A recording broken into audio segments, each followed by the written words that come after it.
सभी को नमस्कार। आज की वीडियो में आप सभी का स्वागत है। कैसे हैं आप सभी? उम्मीद करती हूँ बढ़िया होंगे। तो हम जल्दी से आज के वीडियो को चालू करते हैं। तो आज का जो वीडियो हमारा प्रखर जो रीडिंग कैंपेन है उसमें हमारी 13 नवंबर की हमारी डेली टीचिंग प्लान हमारा क्या रहेगा तीसरी से 5वीं क्लास का, वो मैं आप लोगों के साथ शेयर कर रही हूँ। 8वां वीक है और डे हमारा इस वीक का 4th है। सबसे पहले आता है अधिगम क्षेत्र पुनरावृत्ति। पुनरावृत्ति में हमारी गतिविधि रहेगी कि 12 नवंबर को हमने जो बच्चों को वर्ण सिखाए थे और जो शब्द सिखाए थे उनको बोर्ड पर लिखकर हम उनसे दोहरान कार्य करवाएंगे। 10 से 15 मिनट हम ये काम कराएंगे जो हमने लास्ट डे को बच्चों को शब्द और वर्ण जो भी सिखाया उसके बारे में। और इसमें हमारी शिक्षण सहायक सामग्री होगी वो बोर्ड रहेगी। फिर ग्रुप ए और बी यानी C1, C2 और C3 के बच्चों के लिए मौखिक भाषा विकास में आज हम बच्चों के साथ या बच्चों को अनुभव आधारित चर्चा में यात्रा अनुभव पर चर्चा करवाएंगे और उनके द्वारा की गई यात्रा के बारे में बातचीत करेंगे। बच्चों ने अगर कोई भी यात्रा की हो, जैसे वो ननिहाल जाते हैं, किसी रिलेटिव के यहाँ जाते हैं, कहीं मंदिर गए हों, मार्केट गए हों, तो ऐसी छोटी छोटी यात्राओं से उनके जुड़े हुए अनुभव है वो उनको शेयर करने का हम क्लास में मौका देंगे। 15 से 20 मिनट ये काम हमारा रहेगा। उसके बाद आता है डी कोडिंग में ए बी ग्रुप के लिए C1, C2, C3 के बच्चों के लिए आज के तय वर्ण पदेन र यानी जो ये नीचे हम आधा रे लगाते हैं ना, ट्रे है, डे के नीचे आधा रे लगाते हैं, ऐसे जो भी वर्ण हैं उनको हम बोर्ड पे लिखेंगे और इनसे बने शब्द हम बोर्ड पर लिखकर पहचान कराएंगे। जैसे ट्रक है, ट्रेन, ड्रम, ड्रामा हो सकता है, राष्ट्रीय, ट्राली, ड्रेस, ड्राइवर, पेट्रोल, राष्ट्रगान, राष्ट्र आदि शब्दों की हम डिकोडिंग बच्चों से करवाएंगे। 15 से 20 मिनट ये शब्द हम बोर्ड पे लिखेंगे और उसके बाद 15 से 20 मिनट और काम करेंगे इस पे। और स्वनिर्मित सामग्री यानी चार्ट का हम यूज कर सकते हैं इसमें और बोर्ड का हमें यूज करना ही है। उसके बाद आता है धारा प्रवाह पठन और समझना में।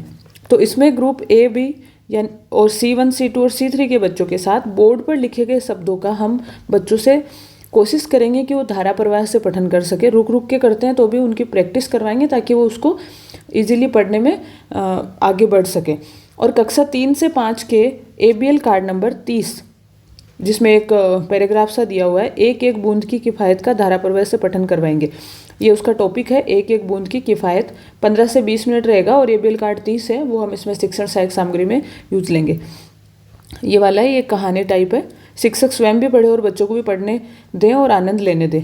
एक एक बूंद की किफ़ायत, तो ये गांधी जी के बारे में है। तो हम इसका भी बच्चों को क्लासरूम में इसका धारा प्रवाह से पठन करवाएंगे। ये इस प्रकार है। आप चाहें तो इसका स्क्रीनशॉट ले सकते हैं, वैसे ABL किट में आया होगा। ये कुछ इस प्रकार है। ये शायद पानी बचाने के बारे में है, तो बूंद की अहमियत या एक एक बूंद की किफ़ायत है उसके बारे में ये है। तो इसके बारे में हम बच्चों को समझाएंगे, पढ़कर समझाएंगे और बच्चों से भी पठन करवाएंगे। फिर आता है लेखन में ग्रुप ए और बी में C1, C2 और C3 के बच्चों के लिए आज सीखे गए पदेन र जो नीचे आधा रे लगाते हैं उससे बने हुए जो शब्द हमने डिकोडिंग करवाए थे उन शब्दों को हम लिखवाएंगे और यात्रा अनुभव के बारे में सरल वाक्य बच्चों से लिखवाएंगे। वो जैसा वो लिखें उनको हम पूरा लिखने का मौका देंगे।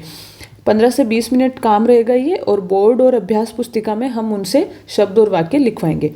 फिर जो बच्चे C4 के हैं उनको कक्ष में पुस्तकालय शिक्षण में पठन करवाएंगे। कोई भी हम पुस्तकालय से बच्चों को बुक देंगे और पठन का काम करवाएंगे। 2 कालांश से काम रहेगा और पुस्तकालय की पुस्तक उनको हम शिक्षण सहायक सामग्री के रूप में यूज करने को देंगे।